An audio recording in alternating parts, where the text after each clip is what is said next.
El gobierno de Florida le pide a los inmigrantes que se queden. Se acerca la elección presidencial en Estados Unidos, y eso significa que los nuevos candidatos republicanos agitan las emociones de sus votantes. De todos ellos, hasta este momento, es Ron DeSantis, quien ha hecho de la inmigración el tema central de su postulación a las primarias de su partido. Ya habrá tiempo para que los otros candidatos usen a los inmigrantes como el coco, pero no puede negarse que DeSantis les lleva ventaja, y no solo con palabras. En mayo de este año, el gobernador de Florida le puso el ejecútese a la ley anti-inmigración más agresiva en la historia del país, la ley SB 1718. Algunas de las disposiciones de esta ley han hecho que los inmigrantes empiecen a abandonar el estado a 2 meses de que entre en vigencia, mientras que otros simplemente se han escondido. Junto a esa ley, Ron DeSantis también ha echado mano de medidas controversiales, como el traslado de inmigrantes indocumentados que entraron por Texas a estados controlados por demócratas en vuelos charter, algo que ha abierto la posibilidad de que DeSantis enfrente cargos por secuestro. La verdad es que nada de eso le interesa al gobernador de Florida, porque la única pelea que tiene en mente es la que está perdiendo con Donald Trump en este momento. Vamos a ver las novedades de esta ley anti-inmigrantes que tiene a DeSantis en boca de muchos y lo que se cierne en torno a ello. Antes de meternos a fondo, no olvides suscribirte a nuestro canal y activar las notificaciones para mantenerte al día con nuestras actualizaciones.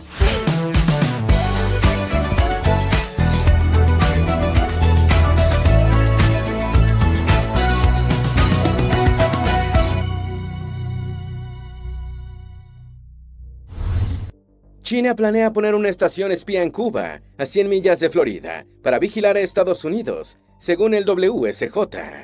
Los días en los que el conflicto entre China y Estados Unidos estaba confinado al Indo-Pacífico han terminado. El Gran Dragón lo ha llevado al patio trasero de Estados Unidos, al acordar la instalación de una estación espía en Cuba. El primer medio en reportarlo fue el WSJ, periódico que indicó que la instalación, a 100 millas de Florida, cambia el juego estratégico. China viene a ocupar el lugar de la extinta Unión Soviética que, durante la Guerra Fría, localizó en Cuba su mayor base de señales en el extranjero, específicamente en Lourdes, cerca de La Habana. Esa base llegó a albergar más de 1.500 militares soviéticos. Oficialmente fue desmantelada en 2002, pero en 2014 Cuba y la sucesora de la Unión Soviética, la Federación Rusa, acordaron reabrir una instalación más pequeña, como estación de comunicaciones. La base espía planeada le daría a Pekín la capacidad de escuchar las comunicaciones de todo el sur de Estados Unidos. China y Cuba han negado la información al acusar al gobierno de Estados Unidos de paranoico. Al mismo tiempo, Washington ha evitado escalar su reacción al declarar que tiene suficiente capacidad para enfrentar el espionaje chino, sin tener que tomar medidas contra Cuba. Todo eso a pesar de que se sospecha que Pekín ya ha emplazado una importante presencia militar en la isla y de que ya poseería una estación de radar en Bejucal desde la época de Trump en la presidencia, por lo que Biden habla de un problema heredado. Tal vez esta sea la clave para la reacción de Washington. China comenzó a ampliar su infraestructura para espiar desde Cuba en el año 2019, algo que ya sabían los norteamericanos. La revelación de la prensa incluso es tardía.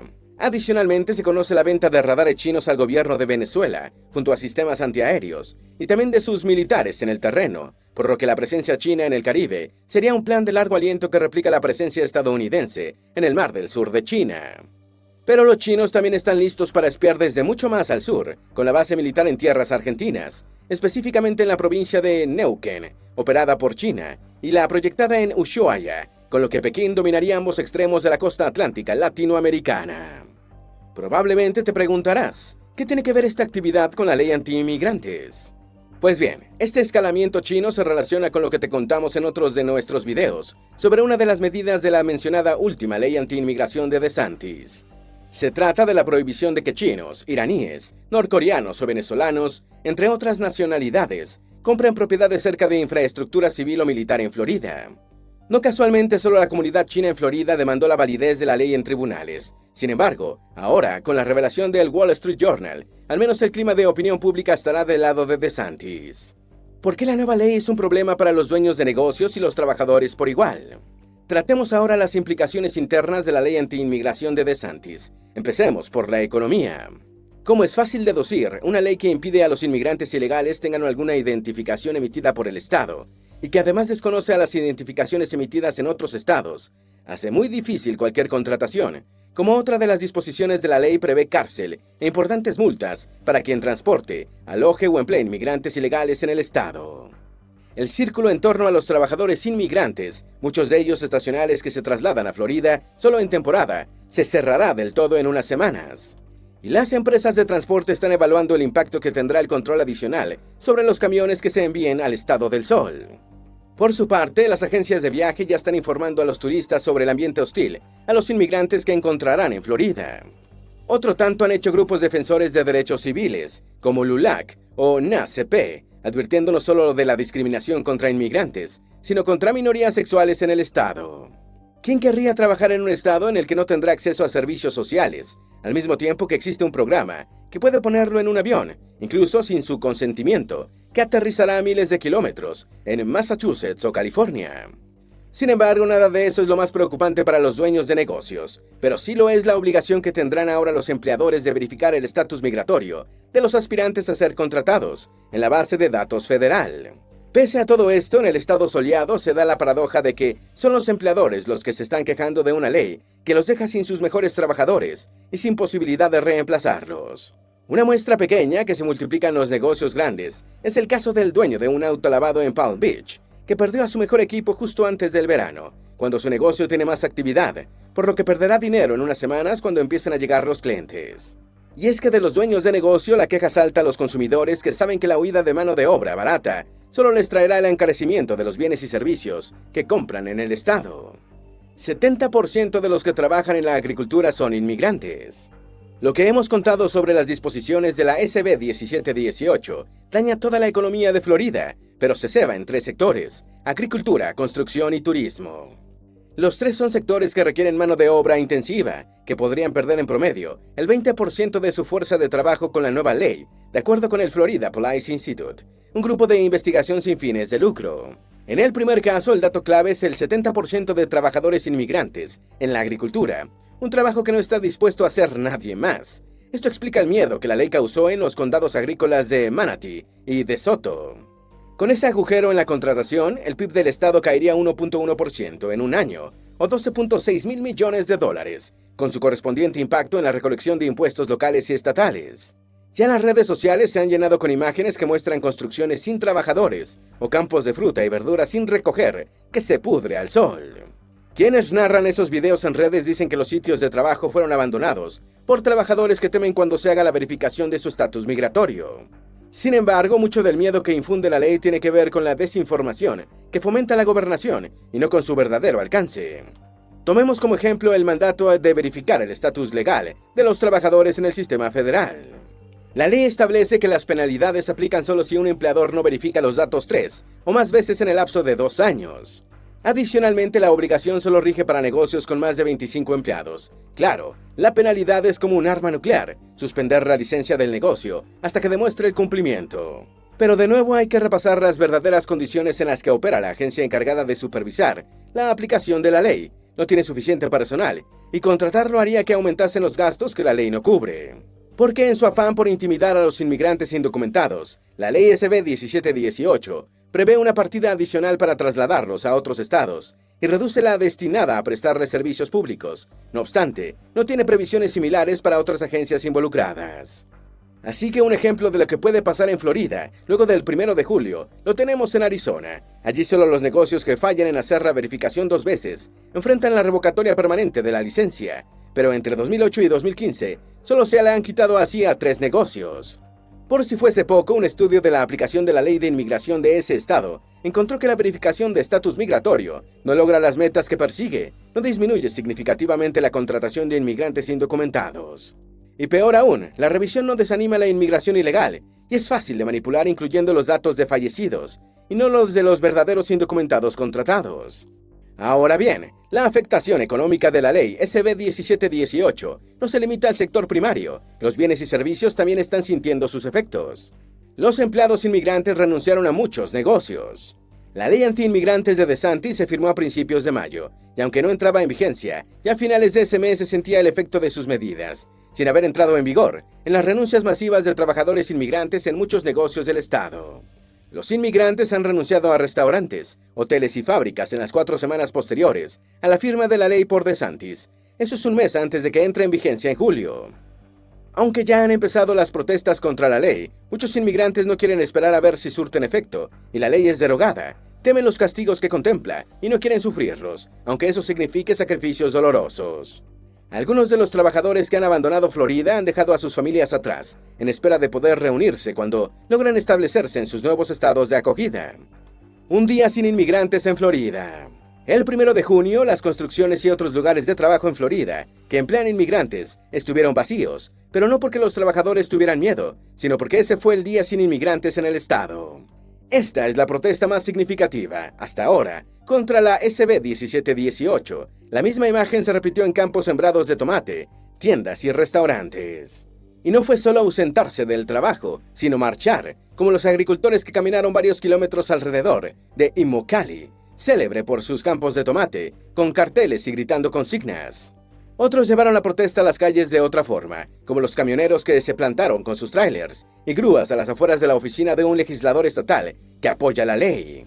Mientras que los empleados de restaurantes en Fort Lauderdale se pararon frente a los locales para manifestar su rechazo, al menos 30 empresas hispanas, muchas de ellas en Bradenton, cerraron ese día. En la acera de enfrente, funcionarios de la gobernación declararon ese día que la ley SB 1718 es contra la inmigración ilegal, no contra quienes están legalmente, y que la prensa la ha satanizado. Siguen las protestas contra la nueva ley.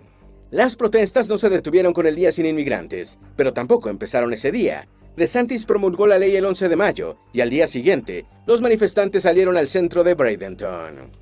También poco después de ese día, los camioneros amenazaron con boicotear al Estado, una amenaza que todavía no se despeja del todo. Luego de esos días, las manifestaciones han continuado, con la característica de que en ellas no solo participan los inmigrantes que serán afectados a partir del 1 de julio, cuando entre en vigencia la ley, sino también los inmigrantes con un estatus legal que comprenden lo injusto de la situación. Total, la mayoría de ellos por algún tiempo formó parte de los inmigrantes ilegales, además de que la empatía es algo de humanos. Pero antes, el mismo 1 de junio, cientos de manifestantes marcharon sobre el Murray P. Barber Bridge, llevando banderas mexicanas, guatemaltecas y puertorriqueñas. Otras protestas se escenificaron el mismo día en 6 ciudades, entre ellas Vero Beach. En esta ciudad, los manifestantes se reunieron bajo la lluvia para mostrar su apoyo a los inmigrantes indocumentados. En todos los locales cerrados, los manifestantes pusieron pegatinas contra la SB 1718, como recordatorio de lo que enfrentan y de que la lucha no termina. Las autoridades les piden a los inmigrantes que se queden en Florida. Contrario a lo que pueda parecer, no todos los republicanos ignoran el impacto económico de la ley. Esta impresión podría derivarse del apoyo a la ley en el Congreso Estatal de Florida, donde fue aprobada 27-10, en el Senado del 28 de abril y 83-36 en la Cámara Baja del 2 de mayo. Pero lo cierto es que algunos de ellos están pidiéndole a los inmigrantes que se queden en Florida. No se trata de que estos republicanos sean particularmente bondadosos, sino de que ya sus electores están amenazando con quitarles su apoyo. Estos votantes son de 2 tipos: inmigrantes que han regularizado su situación y se solidarizaron con sus connacionales hoy, y dueños de negocios que ya están resintiendo la ley SB 1718 en sus bolsillos.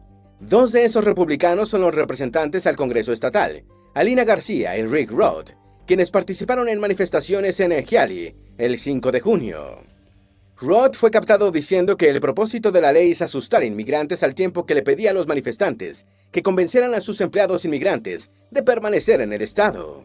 El mismo Roth, que es un granjero, también dijo que muchos braceros inmigrantes han comenzado a irse a Georgia y a otros estados, por lo que es urgente hacer que se queden. García, por su parte, dijo que la ley SB 1718 no tiene dientes, que solo busca causar miedo y que lo ha logrado, pero que no hay que rendirse al temor. La respuesta a estos 2 legisladores la ofrece Juan Fernández Barkin, también representante estatal, quien dijo que la ley es mucho más que un instrumento para causar miedo y que además cree que viene a llenar lo que considera el vacío de la legislación migratoria nacional. DeSantis viaja a Arizona y habla de inmigración. El voto que se necesita para ganar una elección presidencial en Estados Unidos está en los llamados estados bisagra, también conocidos como estados morados, que cambian ligeramente de una elección a otra. No tiene sentido buscarlos en los estados azules, demócratas o rojos, republicanos, en los que no es posible cambiar la intención de voto por más estrategias que se usen. Si repasamos alfabéticamente los estados bisagra, ¿adivina cuál aparece primero? Sí, Arizona. Ahora adivina quién lo visitó la primera semana de junio para hablar de inmigración, pues el mismísimo Ronald DeSantis. Aunque Arizona contribuyó a darle la victoria a Biden en 2020 por un estrecho margen de menos de un punto porcentual, todos saben que ese estado será una de las circunscripciones por las que hay que luchar en 2024. Con eso en mente, DeSantis se reunió allí con sheriffs, cerca de la frontera con México, para disputarle a Trump sus políticas emblemáticas en el terreno. En esa ocasión, DeSantis declaró: "Creo que la frontera debe ser cerrada. No creo que debamos tener nada de esto", para aludir a los cruces de inmigrantes. Luego añadió: "Si la política es tener la frontera abierta, entonces los estados santuario son los que tienen que lidiar con el problema". Si repasamos los movimientos de DeSantis sobre un mapa de Estados Unidos, podemos ver cómo intenta que su influencia se expanda, desde su base en Florida, por todo el suroeste, teniendo como nodos a Texas, Arizona y California. El gobierno de California investiga avión de migrantes que llegó a Sacramento. Creen que el gobierno de Florida está detrás. Algunas de las medidas contra inmigrantes de DeSantis son ilegales. Eso a pesar de que el gobernador de Florida fue abogado de la Armada durante la guerra contra el terror. Por ello se creería que su experiencia le serviría a DeSantis para evitar abrir un frente en los tribunales, pero su necesidad de titulares lo ha llevado a cometer errores. El más craso de ellos también te lo comentábamos en un video relacionado con unas entregas antes. Él envió, hace unos meses, a la puerta de la vicepresidenta Harris a 50 venezolanos que entraron ilegalmente al país por Texas y llegaron a Florida. Para hacerlo, DeSantis usó dinero de los contribuyentes en una maniobra ilegal en el ámbito federal, aunque su nueva ley anti-inmigrantes le permita hacerlo en la jurisdicción de su estado. No obstante, adicionalmente, DeSantis traslada inmigrantes que nunca han pisado el suelo de Florida, para lo cual ha enviado funcionarios civiles, pero también policías y militares de la Guardia Nacional de Florida a Texas.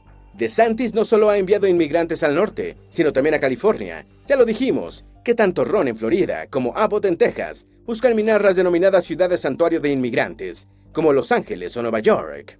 Su pensamiento es: si en California quieren inmigrantes, pues yo se los mando. Por eso, el 2 de junio, 16 inmigrantes de Venezuela y Colombia fueron enviados a un vuelo charter a Sacramento, dejándolos desorientados en las cercanías de una iglesia.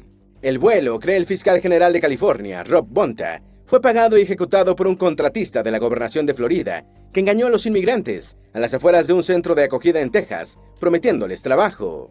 Los documentos que aportaban algunos de los inmigrantes señalan a la Florida Division of Emergency Management, una agencia estatal, y a su contratista Berthold System Company. Para entender lo ilegal de esos traslados de inmigrantes hay que tomar en cuenta que la ley federal establece derechos, incluso para quienes entran al país de forma ilegal.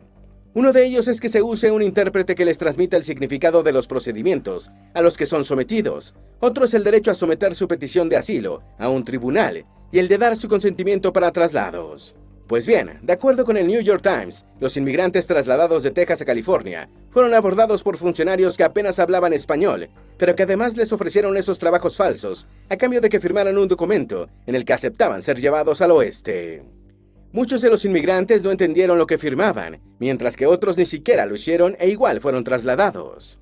Por esto, el fiscal Bonta quiere encontrar todas las evidencias que le permitan perseguir en tribunales las acciones de DeSantis. DeSantis defiende su postura de enviar inmigrantes a California. El gobernador con aspiraciones a las presidenciales se defiende usando varios argumentos. Uno de ellos es el que empleó luego del envío de inmigrantes a Martha's Vineyard. Los indocumentados aceptaron el traslado voluntariamente al firmar peticiones provistas por sus agencias y contratistas. Pero para referirse a los vuelos a California, la razón de más peso de DeSantis es que las políticas migratorias del estado del oeste han invitado a los inmigrantes ilegales, por lo que allá tienen que hacerse cargo de los que llegan a Florida y Texas. Aparte, para defender su ley, que es contraria a la política migratoria federal, DeSantis pide que Washington les dé más autonomía a los estados para legislar sobre la materia. Newsom se pelea con DeSantis por los inmigrantes. Gavin Newsom, el gobernador demócrata de California, se ha convertido en el coco para muchos en la extrema derecha estadounidense. Newsom representa lo opuesto de lo que defiende ese sector, abierto a la inmigración, defensor de los derechos de las minorías, especialmente las sexuales, y un firme abogado por la descarbonización del estado. Tal vez la ojeriza sería igual contra cualquier demócrata que ocupase el lugar de Newsom. Después de todo, el estado se declaró un santuario para los inmigrantes apenas Trump fue electo. Además, el perfil de Newsom lo convierte en un presidenciable para su partido en el mediano plazo, por lo que cazar una pelea con él es muy apetecible para cualquier candidato republicano que pretenda derrotar a Trump en la interna de su partido. Aunque como ya vimos, DeSantis esgrime varias razones para enviar a inmigrantes a California, ninguna de las cuales incluye conseguir reconocimiento nacional mediante una pelea personal con Gavin. Pero Jan Newsom mencionó la posibilidad de que haya cargos por secuestro contra DeSantis por el traslado de inmigrantes sin su consentimiento. La verdad es que pese a su estridencia en los medios, la candidatura de DeSantis no logra despegar. El día que anunció su lanzamiento a las primarias republicanas, Trump lo duplicaba en su intención de voto, algo que no ha cambiado desde entonces.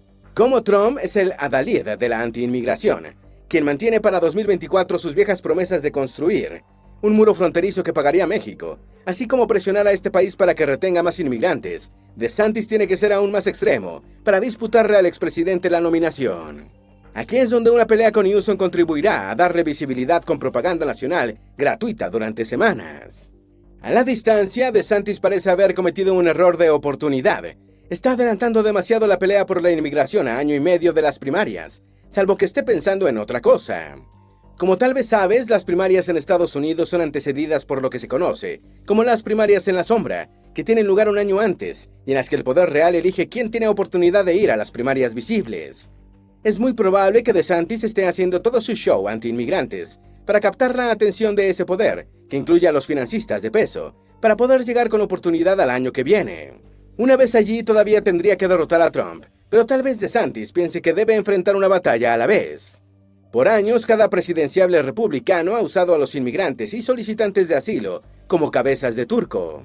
El problema es que Donald Trump puso la barra muy alto para cualquiera que dispute la nominación del partido aparte de él.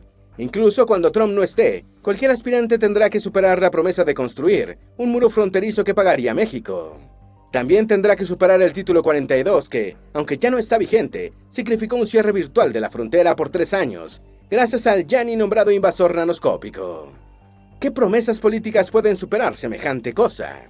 Esa es la pregunta que se hacen los equipos de campaña de cada uno de los candidatos republicanos a la primaria en este momento. Y el DeSantis ya la está respondiendo, con la ley anti-inmigración más polémica y agresiva del país, y sus vuelos charters cargados de inmigrantes. ¿Tienes alguna duda o sugerencia? Haz tu aporte escribiendo en los comentarios y así entre todos nos ayudamos. Esperamos que este video te haya sido útil. Si tienes algo que agregar, por favor, compártelo con nosotros en la sección de comentarios.